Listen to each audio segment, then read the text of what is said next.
Secretary and others, as we've engaged with our Israeli partners, have continued to encourage them to do everything possible to mitigate civilian harm, and we'll continue to do that. Again, no one wants to see innocent civilians killed in this conflict, whether they be Palestinian or Israeli, and so we'll continue to work toward that end. Thank you. Second question. Mike McCall at the weekend issued a statement condemning what he said was US weakness in dealing with the Houthi threat in the Red Sea. Do you have any updates on Operation Prosperity Guardian you can share? And do you have any reaction to the claim that the US is being too weak? The U.S. is not being too weak. We are working very actively with international partners to address the Houthi threat. Operation Prosperity Guardian is bringing together more than 20 nations to help safeguard international commerce and mariners that are transiting the Red Sea. And we will continue to work very closely with those partners to help deter by presence, but also helping to safeguard those ships that are transiting. Additionally, as you saw last week, a statement was put out by multiple nations highlighting that there will be consequences for any type of continued Houthi attacks. And so that warning still applies. I'm not going to speculate or get into hypotheticals about what we may or may not do as it pertains to or as it relates to addressing those issues, other than to say it should be taken very seriously. Carla? Thank you. First of all, the Secretary is expected to host an honor cordon on Thursday here at the Pentagon. Has that changed? Has that been canceled? Is the Pentagon preparing for somebody else to host this in his stead? Carla, so I don't have the specific details on the honor cordon in front of me, other than to say again, we will continue to assess the Secretary's schedule in terms of here at the Pentagon, and certainly as we have updates or if things need to be delegated, we'll certainly do that as appropriate. The business of the department, the day-to-day business, obviously continues, and the Secretary, of course, is conducting his duties from the hospital. And so we'll be sure to keep you and others updated in terms of who may be carrying out those specific duties or functions, or if we have to reschedule things. But right now, I just don't have any specifics. And just so I understand the timeline, President Biden did not find out that Austin was in the hospital until Thursday, correct? Correct. And we don't know at this time when President Biden was notified, or if he was notified before Thursday, that the Secretary had prostate cancer, correct? That's still unanswered? I'd have to refer you to the White House. I don't want to get into who is telling the President what and when. Okay. And so why did it take so long to get to President Biden, and why did the statement take so long when the Chief of Staff returned on Thursday, assuming she returned on Thursday morning? The statement did not come out until Friday after 5, so that's 2 full business days. What was the delay in this statement? We usually get statements about strikes or meetings much, much earlier. Yeah, thanks. I'll provide you a broad overview. I covered a lot of this during the gaggle yesterday, but I recognize that not everybody was there. And so, when the notifications occurred, to the staff on Tuesday, because the Secretary's Chief of Staff was ill with the flu, it impacted a delay in reporting it to the Deputy Secretary's staff and to the National Security Advisor. Again, we recognize that there were some shortfalls in this in terms of the obvious question about delegation. And so again, that's what this review is going to help us look at, is where we can improve processes to ensure these kinds of things don't happen again going into the future. The bottom line is... I understand that. Yep. Post-Thursday, post her return on Thursday, it still took from all day Thursday and all day Friday to get a statement out. That's where I'm wondering where the delay was there as well. Yeah, again, this goes back to what we'll look at, but we recognize that we have to do a better job in terms of the timeliness and the transparency when it comes to especially the Secretary's health. And again, we're committed to making sure that we don't do this again and that we do a better job next time. Let me get some other questions. Joseph. Thanks. Could you provide any updates on the 3 service members that were injured in the Christmas Day attack? Joseph, I'd have to refer you to the Army. I don't have those. Could you give us the latest numbers of attacks in Iraq and Syria? Sure. So there's, since January 4, let's see here, there has been 9 attacks since January 4. There's been 127 attacks total, 52 in Iraq, 75 in Syria. And then just finally, DOD and you previously said that the Pentagon was looking into reports of Israeli use of white phosphorus in Lebanon. I believe it's November, October. I was wondering if there's any updates on that. I don't have any updates. I haven't seen anything substantive come back, but I don't have any updates on that. Are you still looking into it, or have you closed that? I'd refer you to the Israelis. Obviously, they would know whether they did or not, but I'm not aware of any updates or anything significant coming back at this stage. Sir. Thank you, General. Yesterday you talked about your presence in Iraq. My question is that, do you have a deadline for the U.S. withdrawal in Iraq? If not, then how long are you going to stay? Are you going to stay as long as the ISIS threats remain, or it's totally up to the Iraqi government if they want you stay or leave the country? Yeah. So, we are in Iraq at the invitation of the government of Iraq. And as you highlight, we remain singularly focused on the defeat ISIS mission. We do remain in close consultation with the Iraqi government when it comes to U.S. force presence, in particular the safety and security of those forces. And so we are engaged in a coordinated and deliberate process with the government of Iraq to discuss the evolution of that mission in a manner that preserves these gains against ISIS and helps to ensure that they can never come back. So I'm not going to speculate or get into internal Iraqi government discussions, but certainly we'll continue to consult closely with our Iraqi partners. And there's no deadline for that presence in Iraq? Well, again, we are there at the invitation of the government of Iraq. Rio. Thank you, General. 2 questions on the Indo-Pacific. The first on Japan. Can you give us any update on the U.S. assistance in Japan's disaster relief operations after the major earthquake in early January? We do remain in close communication with the government of Japan. We are ready to assist if asked. At this time, to my knowledge, there's not been any specific requests, but we'll, of course, continue to keep you updated. Okay. Separately on Taiwan, the presidential election will take place in Taiwan on Saturday. China said this election is a choice between conflict and peace. So how concerned is the Pentagon that China might step up pressure campaign against Taiwan, depending on the outcome of the election? Yeah, so we strongly support Taiwan's free and fair elections, which we view as a model for democracy, not only in the region, but also globally. And the United States does not take sides in Taiwan's elections. We're committed to fair treatment of the candidates. Our policy on Taiwan will remain the same regardless of which party is in power, and we look forward to working with whomever Taiwan voters elect. The U.S.-China One China policy, as you know, Rio, will continue to be guided by the Taiwan's Relation Act, the 3 joint communiques, and the 6 assurances. Fadi.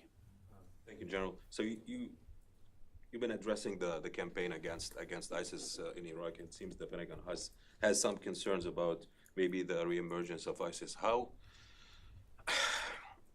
would you assess the threat of ISIS today in Iraq? So it's really interesting having watched this over time. So, ISIS in Iraq and Syria have been largely suppressed. I think it's one of those things, though, that you have to keep after, obviously.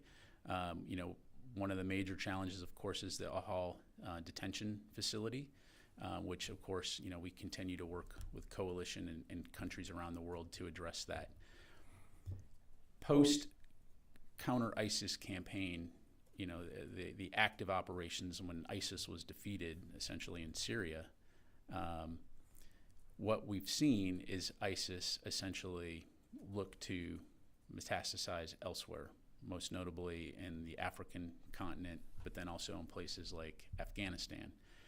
And so this is, really not only an Iraq and Syria challenge, but it's a broader regional, in some cases, a global challenge. And so you can't wish it away. We've got to continue to keep pressure on ISIS to prevent a resurgence, because as they demonstrated back in 2014, if that's allowed to happen, it obviously disastrous consequences for many.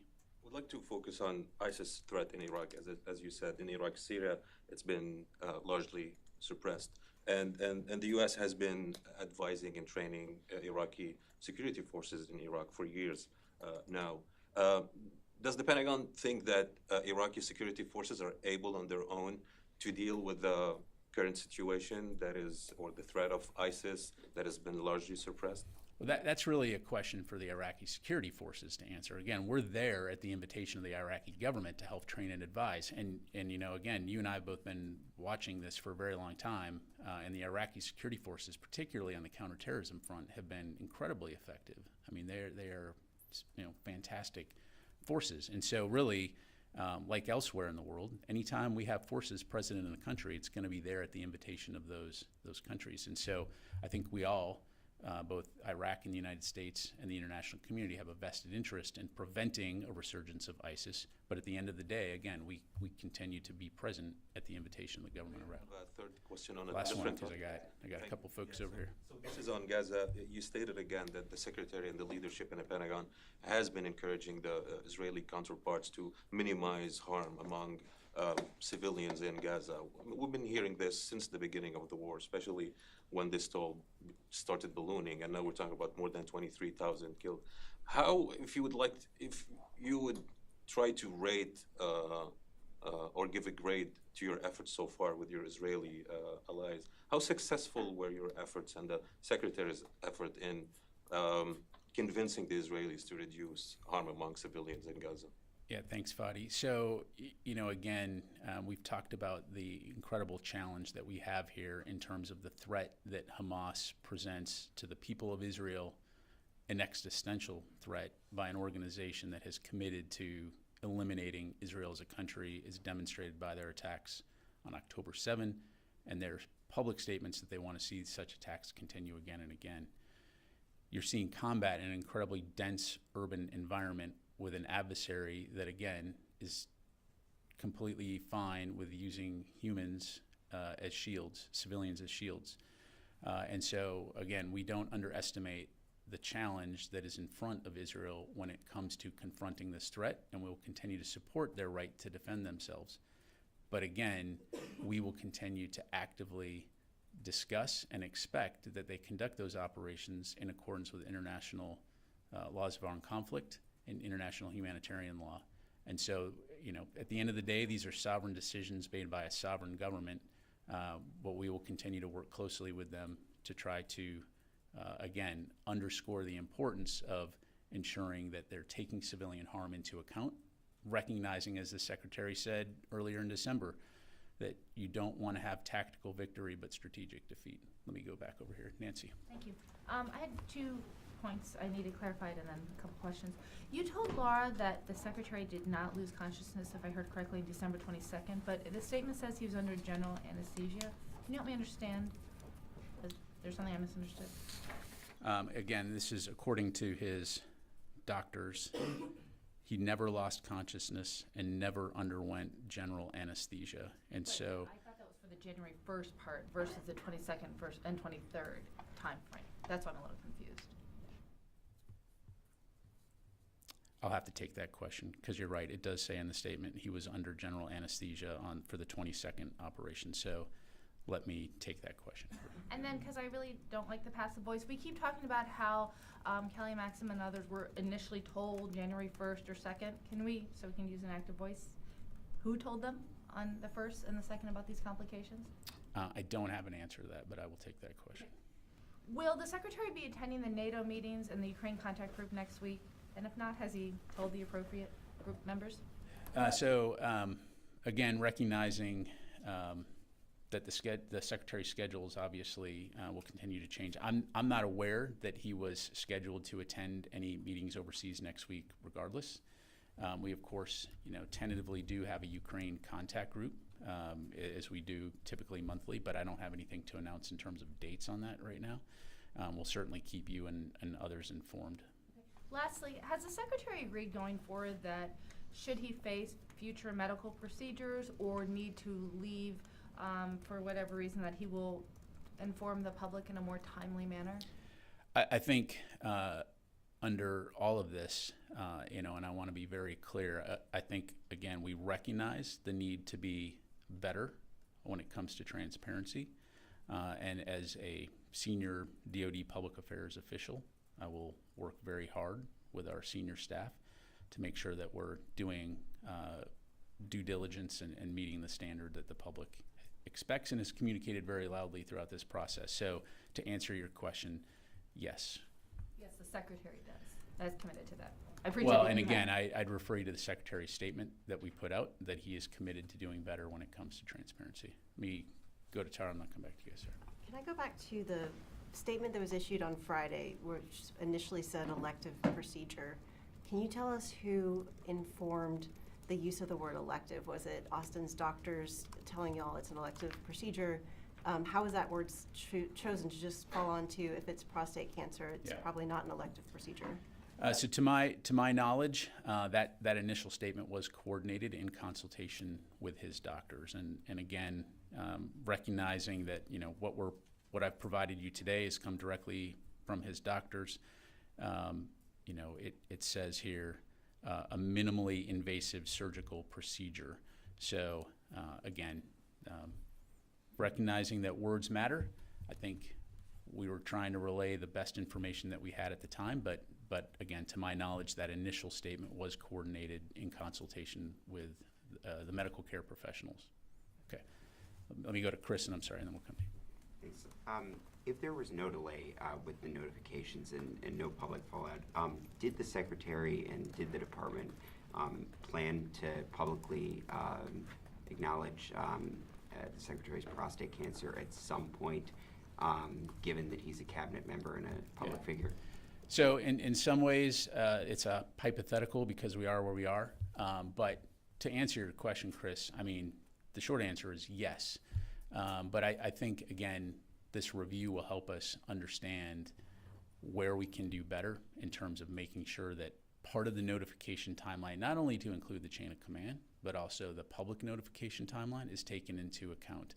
I don't, and again, we're talking about a hypothetical and I'm speculating here, and as a public affairs official, I can tell you that I don't see a scenario whereby this happens and there's never any public acknowledgement about it. But in terms of the timeline and how we get to where we're at the point of, okay, it's time to let the public know, clearly we could have done better and we will do better. Yeah. Did you mention what stage he was in with the prostate cancer? I'd refer you back to the statement here. It says that identified prostate cancer, which required treatment. He was admitted, underwent minimally invasive surgical procedure. He recovered on a ventilator. So no, I don't have it. But it sounds like his prostate cancer was detected early and his prognosis is excellent. Will that be provided? What stage? Again, we'll continue to consult with his medical professionals. I'll take that question again. I'm now recognizing again lessons learned on privacy and public officials. We'll try to be as forthright as we can with as much information as we can. And you're talking about transparency, and I know the administration has touted being the most transparent as well as this department. So again, I guess just how could something like this happen, and how are you concerned this might affect the public's trust in the Secretary and in the department? Yeah, again, as I highlighted, we're going to go back and we're going to look at what we could have done better to include, within my own organization on the public affairs side, and making sure that we are acknowledging and asking those hard questions about ensuring that the public has a timely, not only the public, Congress, and the news media have a timely and accurate understanding of the Secretary's status. And so, as I highlighted in my topper, there's nothing more important to us than the trust of the American public that we serve. And we realize that trust has to be earned, and so we're going to work hard every day to make sure that we are earning that trust, but more importantly, deserving that trust. Let me get a few folks. James. So I understand, thank you for the question, General. So I understand that the Secretary has accepted responsibility for all this. I understand that the Pentagon is doing a 30-day review, and I understand the Pentagon is committed to transparency, particularly in their meetings with the Pentagon Press Association and what they've said publicly. If you read through any Army field manual, there will be a passage, particularly field manuals on leadership, that says that leaders cannot lead without being able to communicate clearly. And so I'm wondering if the Secretary views this as a leadership failure versus just shortcomings in transparency or shortcomings in notification, that it's actually looked at as a leadership failure either within the institution or himself personally. Yeah, so a couple of things, James, and thanks for the question. So first of all, the Secretary in his statement on Saturday has accepted responsibility for the transparency issues associated with that. So from a leadership standpoint, he's stepped up and said, yes, I take responsibility for this. And again, importantly, this review will help us better understand not only from a process and procedure standpoint, but also where we could have done better and how we can do better moving forward in the future. So, you know, part of, as you highlight, part of leadership is understanding where you can do better and where there are shortfalls, and then owning those. And we are going to own those, and we're going to do better, not only because it's the right thing to do, because it's also vitally important as we carry out our mission. So, Natasha. I just have two quick follow-ups. So if the White House wasn't told of the December 22nd surgery when Austin was under general anesthesia and the authority and the powers were transferred to the Deputy Secretary, then what is the thinking there of what if the White House needs to contact the Defense Department, the Secretary, and needs to issue an order, for example, then how do they know who to contact? What was kind of the rationale behind not contacting them? Well, again, you know, as I highlighted,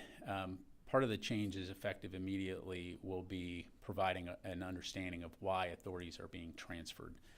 The transfer of authorities in conducting the day-to-day business of the department in and of themselves are not that uncommon. And so it wouldn't, you know, when the White House, and again, I'm going to kind of, I don't want to say speculate, but I'm just going to kind of give a scenario, you know, as I understand it. If the White House needs to contact the department, they're going to contact the department, and if the Deputy Secretary is in charge at that moment, because authorities have been transferred, you know, she of course will respond. A little bit of a hypothetical in terms of your question, if the President wanted to reach out directly to the Secretary, again, circumstantial. I don't want to get into hypotheticals other than to say part of this process improvement and the steps that we've taken immediately is to ensure a wide understanding that transfer authorities have occurred and why those transfer authorities have occurred, particularly to include hospitalization, so that there can be an understanding of context in terms of when I might want to ask more questions, if that makes sense. Okay, and then in terms of the 30-day review, is there a reason why that's being handled internally rather than by the IG? Well, so the Department of Defense Inspector General, of course, is a independent office, and so I can't speak for them and what they may or may not do. But what we can do within the Office of the Secretary of Defense is we can take immediate action to review where we can do better, how this happened, the relevant facts as I highlighted, and then importantly, implement some immediate change to address some of the things that needed to be addressed. So I'll just leave it at that. So will the results of that review be made public? So we will, as soon as that review is complete, we'll of course work with you all to try to provide as much information about that review as we can. Liz. Thank you. I'm trying to get a better sense of the statement that came out on Friday. So Secretary Hicks learned about Secretary Austin's condition on Thursday and started to push for a statement to come out. At the same time, Secretary Austin's condition improved on Friday. So by the time the statement came out, you could say he would resume his responsibilities from the hospital. The timing of the statement, does that have more to do with Secretary Austin's condition or the push from Secretary Hicks? So Liz, I don't have the answer to that question. That may be something that our review helps us to understand. But I do know that as that statement was coordinated, part of it was trying to make sure that we had as much information as possible in terms of the Secretary's status and condition, which again, we've been working to try to get as much information as possible. So that's about as much as I can provide at this stage. Certainly, again, as we talked about yesterday, Friday afternoon, when there was an understanding that we were going to put a statement out, you know, we tried to get that out as quick as we could. Unfortunately, you know, it came out at Friday at 5 o'clock, which is obviously less than ideal. Yes, ma'am. Thanks so much. I have one follow-up on Taiwan. On Monday, Taiwan's defense ministry reported 3 more balloons over the Taiwan Strait from China. So is the Pentagon monitoring this situation over Taiwan, and how do you assess such Chinese balloons toward Taiwan before the Taiwan's presidential election? Yeah, so we're certainly aware of that reporting. I'd refer you to Taiwan to talk about their own airspace, but as you highlight, that's something that we'll continue to monitor. Has the Secretary assumed his full responsibilities right now? Correct. All of his responsibilities on Friday evening. Okay, because the Armed Services Committee tweeted out that the deputy is the one making calls to lawmakers right now. Well, so the Secretary and the deputy engage with Congress on a regular basis. So Friday evening, the Secretary resumed his full duties, right? So the authorities were transferred on Tuesday afternoon to the Deputy Secretary and then resumed by the Secretary on Friday evening. And he is, again, from his hospital room, executing his full duties. Have you spoken with the Secretary this year at all? And if not, why not? Have I spoken with? I have not spoken with the Secretary. Again, no. I'm just still stuck on the fact that the Secretary knew he had cancer in early December and he didn't tell the President for weeks. So if he kept that information from the President and from the public for weeks, why should we believe that he was going to tell the President at some point? Laura, look, again, I can't speak for the Secretary when it comes to his, personal decision-making as it relates to his medical condition. Again, I'm going to go out on a limb here and highlight the information that I read out to you from the statement from the doctors, obviously intensely personal and very detailed. And so, again, we recognize, and as I've highlighted, we'll learn and do better when it comes to transparency regarding the Secretary and any health care. But again, we'll continue to push to provide as much information as possible. When it comes to the Secretary of Defense and him executing his duties as the Secretary of Defense, you will never find a more dedicated American public servant who cares about this country and cares about the security of this country, works 7 days a week, and he is extremely dedicated, and I'll just leave it at that. So I'm confident, and the President has also, and I don't want to speak for the President, but he's publicly stated his confidence in the Secretary, and I know he'll continue to remain focused on doing his mission. Carla. Did he find out about his cancer in December? Is that a fact, or was it prior to that? I don't know the answer to that. Can we find that out? The statement says December, right? The statement, he says he's undergone regular prostate surveillance, changes in his laboratory evaluation in early December. So it sounds like he found out in early December.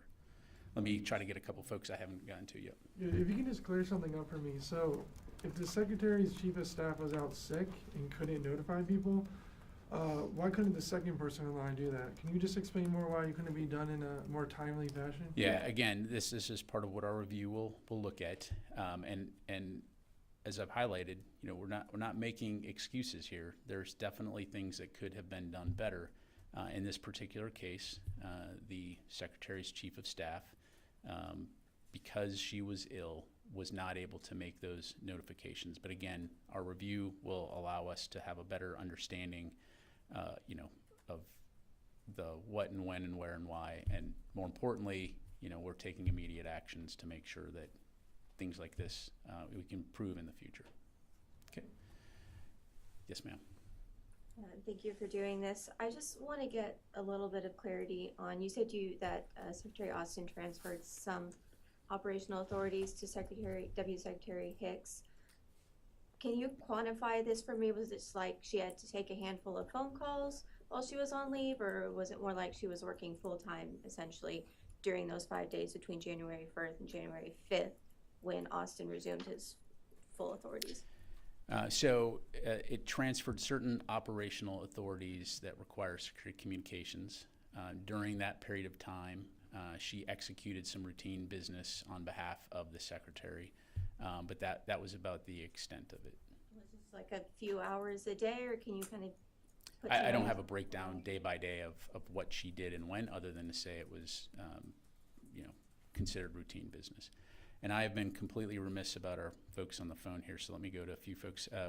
Dan Lamothe from Washington Post. Hey, General, thanks for your time.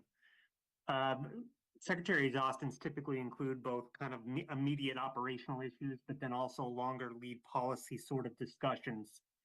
Is it fair to say that some of the longer lead planning has slowed or had to come to a stop as he balances his recuperation? And then separately, with Deputy Secretary Hicks being left in the dark here, can you characterize the relationship at this point? Yeah, thanks, Dan. When it comes to the longer lead policy items, you know, the Department of Defense is a team sport.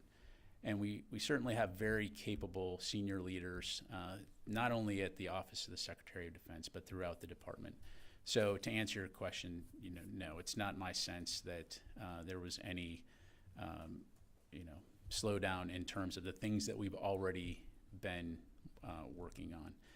In terms of the relationship between the Secretary and the Deputy Secretary, they of course share a very close working relationship. And so, you know, clearly they work together regularly, and you know, so it's a great team. So I'll just leave it at that. Let me go to Tony Capaccio, Bloomberg.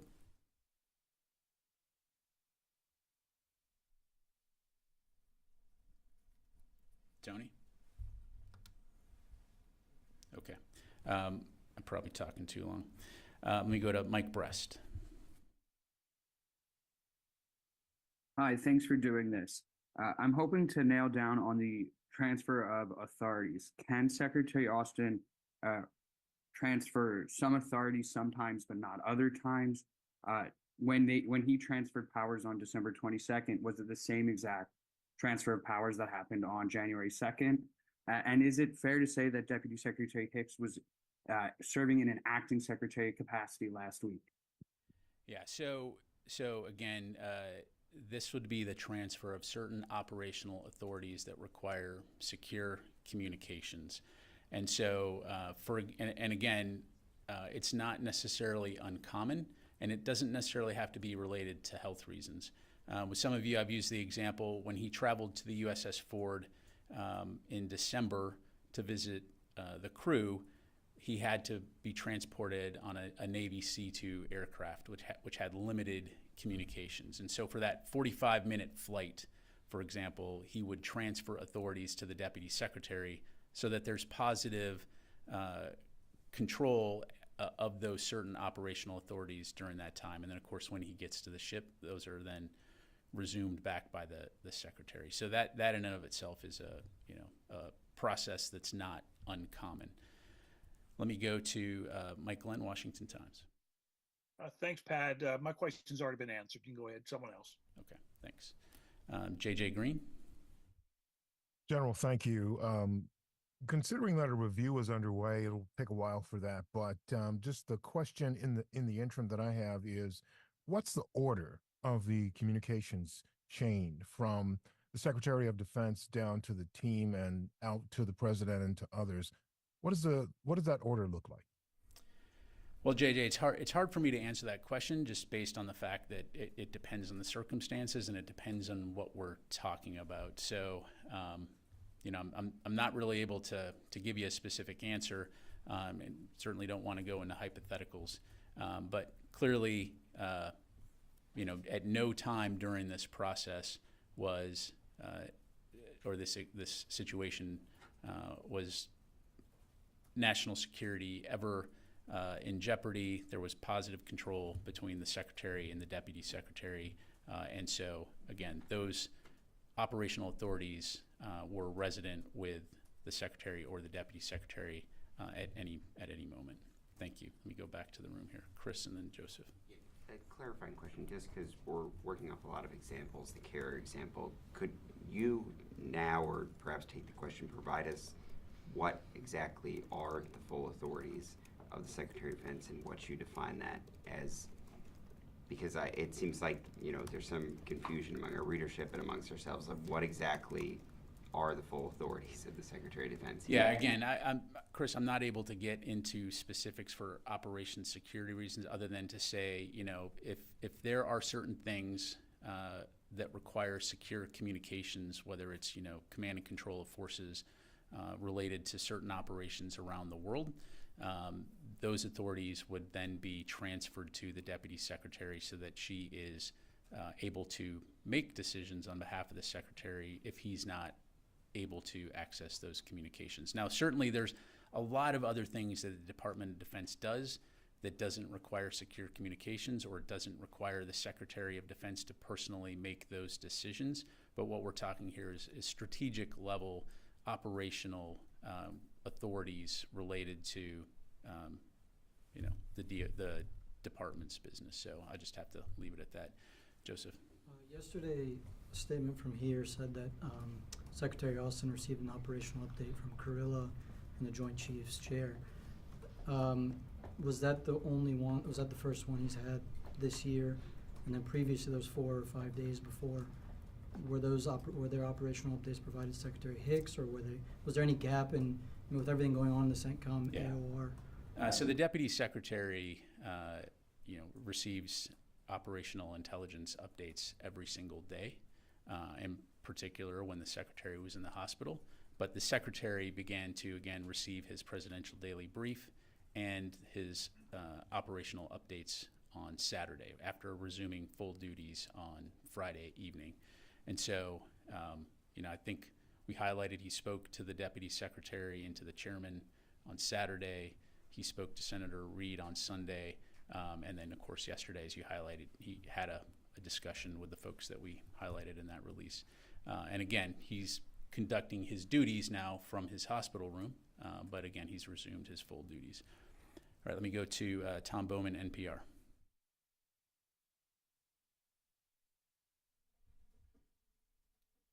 All right, and then Howard Altman. Thanks, Pat. I got a few questions. So the Secretary of Defense serves in an advisory capacity in the Nuclear Command and Control System. He's not in chain of command, but he's an advisor, a key advisor.